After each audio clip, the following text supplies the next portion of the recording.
Okay, so we're going to click on new course and I'm going to put how to build apps with React Native. Then we're going to click on next. Then we're going to put React Native because that's what we want to use to learn. Then we're going to select skill development, of course. Then United States. Then we'll fill in all this.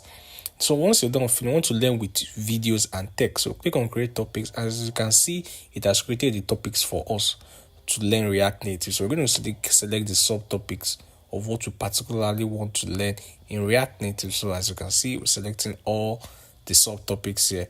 Then once we're done selecting the subtopics, we're going to click on the continue button.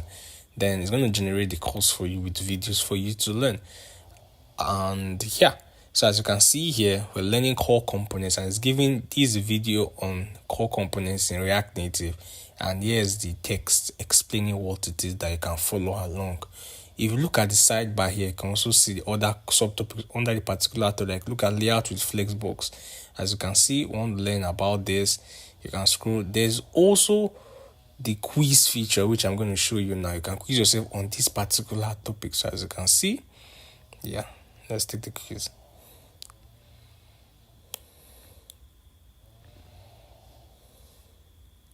So yeah, that's a basic overview of what Learnrithm Ai can do. It can teach you any single thing you want to learn, gives you topics and subtopics for you to follow, and yeah, that's what Learnrithm Ai can do.